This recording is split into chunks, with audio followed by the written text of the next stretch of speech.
যে আজকে গানের শিক্ষক নিয়োগ দেওয়া হবে, আজকে স্কুলগুলো খালি হচ্ছে, আর আজকে বাংলাদেশের মানুষগুলো তাদের সন্তানদেরকে প্রাথমিক স্কুলে তারা পড়ানোর জন্য তারা তৈরি না।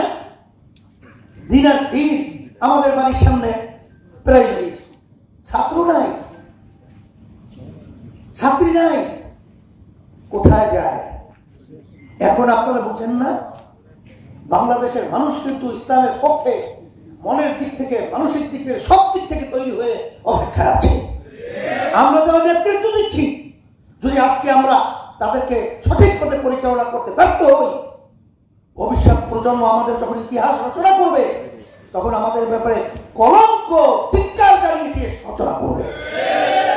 এই জন্য আমরা 53 বছর দেখেছি, বহু সরকারের পরিচালনা আমরা দেখেছি, আমরা মূল্যবোধের সরকার ইসলামের দেখেছি, কিন্তু আসলে তারা শরিয়া আইনে বিশ্বাসী না, এবং তারা ইসলামী পন্থা উত্থান তারা সহ্য করতে পারছে না, এবং তারা কিন্তু বাংলাদেশের ভিতরে মৌলবাদীদের অভয়ারণ্য এরা তারা সহ্য করতে পারছে না। আজকে আমাদের ভিতরে চিন্তার ব্যবধান থাকতে পারে, কিন্তু আমি পরিষ্কার বলবো, কখনই পরগাছা হয়ে মূল গাছের ভূমিকা পালন করা যায় না। এখন কিন্তু গাছ হওয়ার মতো পরিবেশ তৈরি হয়েছে। আমি সকল পূজাকে আহ্বান জানাচ্ছি, আর বর্তমান অন্তর্বর্তীকালীন সরকারকে আমি পরিষ্কারভাবে বলবো, আপনারা কিন্তু বাংলাদেশের জনগণের ভোটে নির্বাচিত সরকার নয়, আপনারা ওখানে বসেছেন। আমি প্রথম দিন ডক্টর ইউনূস সাহেবকে বলেছি যে আপনি যদি দেশ সুন্দর পরিচালনা করতে হয়, তাহলে আপনার বিশেষ করে লক্ষ্য রাখতে হবে যে দেশের মধ্যে 93% জনের মধ্যে মুসলমান বসবাস করে, আর এই মুসলমানদের নেতৃত্ব কিন্তু আসলে বাস্তবতা হলো সম্মানিত উলামায়ে কেরাম। আপনি কথা বলার ব্যাপারে, তাদের ব্যাপারে সতর্ক অবস্থায় কথা বলবেন। প্রথম যেদিন আমার সাথে দেখা হয়েছে সেদিনকে কিন্তু আমি কথাগুলো বলেছি।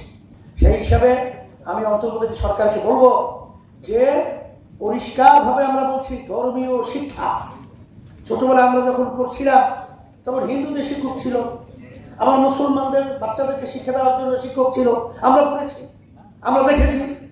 কিন্তু আপনি গানের শিক্ষক নিয়োগ দিবেন, কি শিক্ষা, কি করতে চান?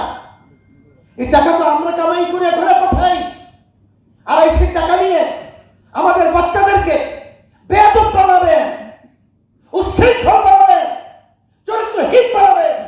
এটা কখনোই আমরা সহ্য করবো না। এর প্রতিবাদ করতে হবে, এবং প্রথম শিক্ষায় আমাদের ধর্মীয় শিক্ষক নিয়োগ দিতে হবে।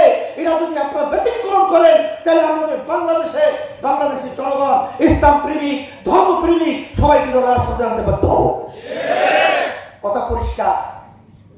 আপনাদের বিশেষ করে উপস্থিত হওয়ার জন্য ধন্যবাদ জানাচ্ছি, আর সম্মানিত উলামায়ে কেরাম সহ বাংলাদেশের সমস্ত মানুষকে আমরা বিশেষ করে বলবো যে দেশ কিন্তু সুন্দর সাজাবার একটা পরিবেশ তৈরি হয়েছে। আমরা যেন এই সুন্দর পরিবেশকে আমাদের অবহেলায় নষ্ট না হয়, এই উদাত্ত আহ্বান জানাচ্ছি।